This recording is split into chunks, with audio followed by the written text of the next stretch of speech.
Hello my people and welcome back to my YouTube channel. Dennis Duke is my name. If you're new here, please consider subscribing because I have a lot of interesting content just for you, my African brothers and sisters. Now today it's an interesting topic. The cost of living in Uganda is what we're going to delve in, or is what we're going to discuss today. I'm going to give you a guide of what you need to do, one, to save, but also to live, some sort of a good life once you come to Uganda. For those of you who've never been to Uganda, Uganda is a country found in East Africa, or eastern part of Africa, and it's bordered by Kenya, Tanzania, Burundi, Rwanda, South Sudan, and Democratic Republic of Congo. For us, we are in there. So now you know where Uganda is located. And of course,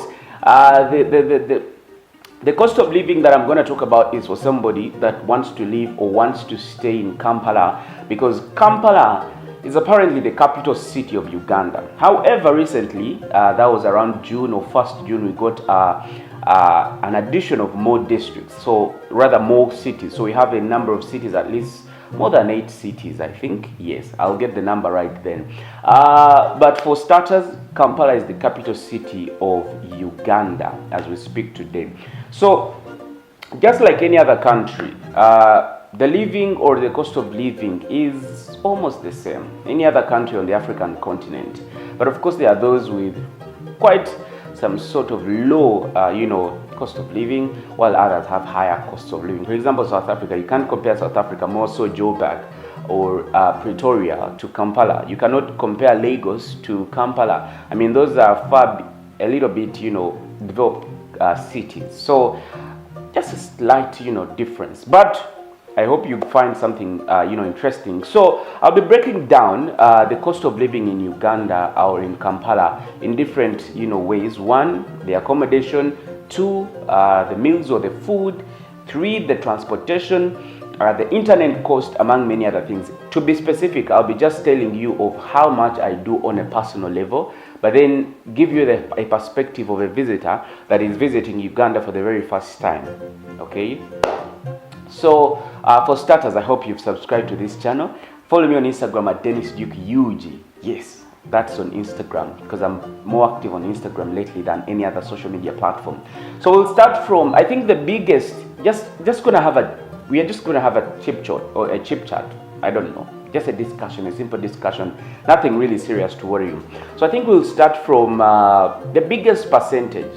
Let me just give you roughly, I think I spend about 1,000 US dollars.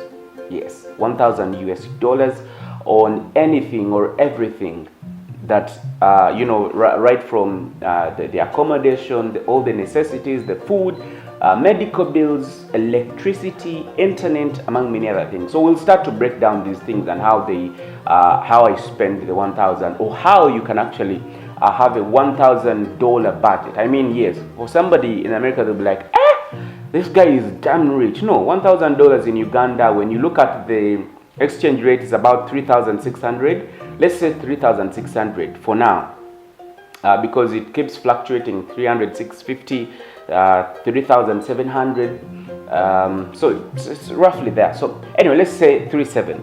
Okay, let's put it at 3,700. So at 3,700, $1,000, when you change it to Ugandan money, that's about 3.7 million shillings. So 3.7 million shillings on a Ugandan, perspective, that's quite some good money. But I want somebody to live a modest life. I don't want somebody to live, you've come here. So 1,000 is really, really cheap. Yeah, that's according to me. I don't know about you. So the $1,000, you will need to break it down in simple ways, or in 4 aspects. 1 is accommodation. Now, when you talk about accommodation, there are places that have really good accommodation, yet at a very low price. And then there are those that have very, very, also good or modest accommodation, but somehow high. So for visitors that are visiting Uganda for the very first time, and maybe they are just here on a short holiday, maybe 1 month, I would advise them to get places that are high-end places, areas where you are sure of, good internet speeds, good roads, places where there is good accommodation, and among many other things. So let's start with the places. So the places that I would recommend you to live in once you're coming to Uganda for your very first time and you're just going to be here for a very short time. I'd recommend you to stay in Bugolobi. Now, Bugolobi is just a few kilometers away from capital Kampala, and that makes it a little bit easier for you to, move back to Kampala, the capital city, and come back and stay if you have something in Kampala. There's also Ntinda. Yes, there's Ntinda. There is Chisasi. Chisasi is a bit away from, town, and so it is with Ntinda. But Bugolobi is next. Ntinda, then Chisasi. Then there is Bukoto. Yes, there is Bukoto. Which other place? There is Kololo. There is Naguru. Now, those are high-end places. Like, people who stay there in those places in Uganda are referred to or termed as rich people. I mean, yes, Bakolam, they have some money. However, so the monies in these places range. For example, in these places that I've mentioned, you'll find a house of maybe double room, that's a living room and a bedroom, that goes for up to around $300. Just that, $300 in those places per month you get. And then, yet you could actually save that money and maybe incur a little bit of, transport expense, but that would mean you're saving, and have a house somewhere in Namugongo, and a spacious house for that matter. Now, in these places that I've mentioned, the houses are good, in good conditions. They are next to the road. I mean, the place is fancy, but some of these houses are small. They are not spacious for so many reasons. But when you go to places like also Mutungo is good for those of you who want to stay next or near to town. So when you want places like, you would want to go to places like Namugongo, Bweyogerere, places like Bweyogerere, Namugongo, which other place? Where? Gayaza. Those places, they're a bit away from the city, but they have better rooms, better houses. So, and also they are cheap. For example, you'd spend $200 on a 2-bedroom house plus a living room, and the place is spacious, nice kitchen, about $200. Now, $200, that's about 700,000 Ugandan shillings. And so when you look at the transport cost, more or less the same, because, I mean, anyway, we'll come to that. So those are the places I would recommend you to stay in, depending on your budget. But I've also tried to break down for you the budget. So, for those of you who want to come and settle in Uganda, well, it's a nice place. I would recommend you to come because we have a lot of things here to enjoy. So, if you want to stay here, a house would most probably cost you about $10,000. I mean, $10,000. No, not $10,000. Let me see. Okay, roughly, buying a house and maybe land and all that might cost you about 300 millions. Yeah, 300 millions Ugandan shillings. How much are those? I think that's about $100,000. Yes, that's around $100,000. Yes. No. Let me see. No, that's $10,000. No, $100,000. Sorry for that. It's $100,000, roughly $100,000. Yeah, $100,000 to have a house in Uganda. That's about roughly 370 million shillings, Ugandan shillings. Yes. So now you have a picture of what it takes to have a house. Now, the accommodation, that's accommodation. The transport, yes, we have buses, we have taxis, we have borders, we have Uber here, we have, you can own a car, but owning a car here, well, it's like you can buy that. I can't speak about the cars because, I mean, if you're coming here, the cars are just the same price as almost in all countries. They are the same. I mean, you can come with your car for those that are going to stay. So maybe you want to use a border every day. The border charges, the Uber charges, I won't really talk much about them because they are almost the same in most of these countries. So let me talk about borders. We have borders. The motorcycle, that's a bike, a motorbike, yes. So they're very efficient in Uganda, and they also save you on time, but also we have a lot of traffic jam, also peak hours or quick hours or rush hours or morning hours and evening hours, so you need to grab a border. That's about, it depends on where you're going, but the farthest that I would think and imagine, somebody could charge you maybe 7,000, like you're out of town, like really out of town. That's about 7,000. Yes, 7,000. That's about $2 on transport. That's going. So meaning on a daily you use $5 per day to go to town and come back on a border. That's if you stay very far. But if you're near, $2 per day are enough for you to get to town and come back to wherever you are. That's it. Yes, $2 or $3 roughly. So let's talk about food. Now food, Uganda is a basket of food. I mean, we have a variety here.